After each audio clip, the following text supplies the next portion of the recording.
নমস্কাৰ। এই মুহূৰ্তত অসমৰ প্ৰত্যেকগৰাকী জনতালৈ দিবলৈ ওলাইছোঁ ডাঙৰ খবৰ। আজি হৈছে 5 ছেপ্টেম্বৰ।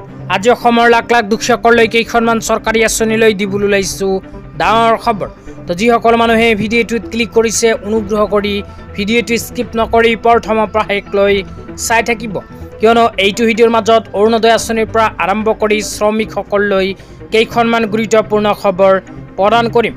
অনুগ্ৰহ কৰি ভিডিঅ'টোত ক্লিক কৰিছে যদি ভিডিঅ'টো স্কিপ নকৰি প্ৰথমৰ পৰা শেষলৈ চাই থাকিব।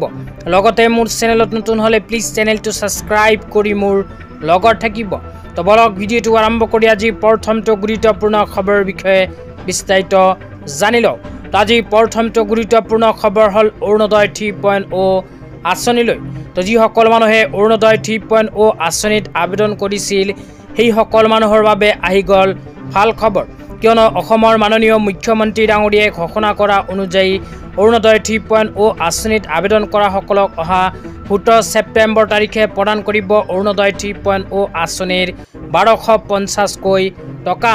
কিন্তু এইবোৰ মানুহে অৰুণোদয় 3.0 আঁচনিত যদি আবেদন কৰিছে তেন্তে অৰুণোদয় 3.0 আঁচনিৰ 1250কৈ টকা নাপাব।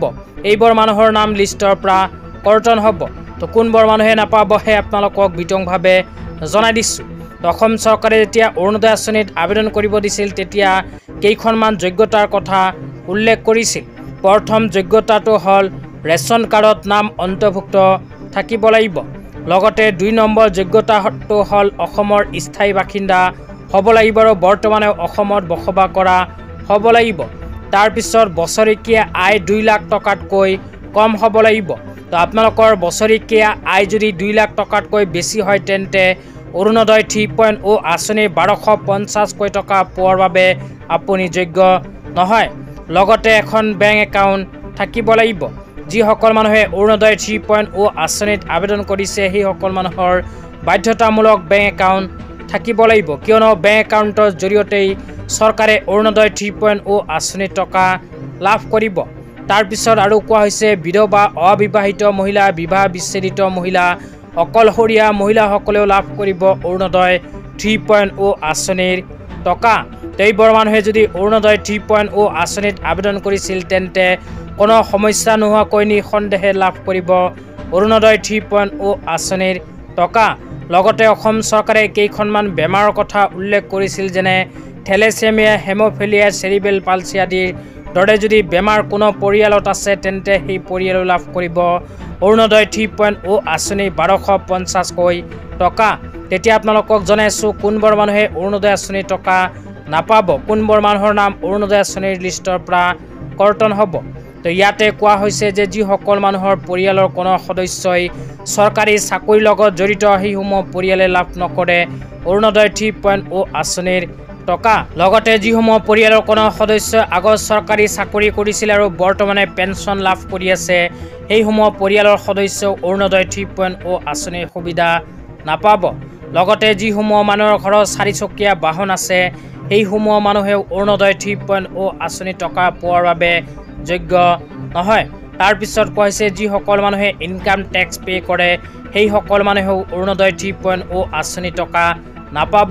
তেতিয়া আপোনালোকক দিবলৈ ওলাইছোঁ আজি দ্বিতীয়টো খুবেই গুৰুত্বপূৰ্ণ খবৰ। আজি দ্বিতীয়টো গুৰুত্বপূৰ্ণ খবৰ হ'ল অসম চৰকাৰে ঘোষণা কৰা এখন বিশেষ আঁচনিলৈ। অসম চৰকাৰে শ্ৰমিকসকলৰ বাবে এখন আঁচনি ঘোষণা কৰিছে। আঁচনিখনৰ নাম হ'ল মুখ্যমন্ত্ৰী এটি কুলি দুটি পাত আঁচনি। এইখন আঁচনিত কোনবোৰ মানুহে আবেদন কৰিব পাৰিব সেয়া জনাই দিছোঁ। তো ইয়াতে লিখা আছে মুখ্যমন্ত্ৰী এটি কুলি দুটি পাত আঁচনি। তাৰপিছত আৰু কোৱা হৈছে এই আঁচনিয়ে চাহ শ্ৰমিকসকলৰ মাজলৈ আশাৰ ৰেঙনি কঢ়িয়াই আনিছে। চাহ শ্ৰমিকসকলে কৰিব পাৰিব এইখন আঁচনিত আবেদন। চাহ শ্ৰমিকসকলৰ বাবে এইখন আঁচনি আৰম্ভ কৰিছে। তাৰপিছত লিখা আছে চাহ বাগিচাত কৰ্মৰত স্থায়ী আৰু অস্থায়ী কৰ্মচাৰীক 5,000 টকাকৈ এককালীন আৰ্থিক সাহায্য প্ৰদান কৰিব এইখন আঁচনিৰ জৰিয়তে। 2 নম্বৰত কোৱা হৈছে এই আঁচনিৰ দ্বাৰা 7 লাখ চাহ বাগিচাৰ কৰ্মী উপকৃত হ'ব। 3 নম্বৰত কোৱা হৈছে এই আঁচনিৰ ৰূপায়ণৰ বাবে অসম চৰকাৰে 342 কোটি টকা ব্যয় কৰিব। তো ধন্যবাদ।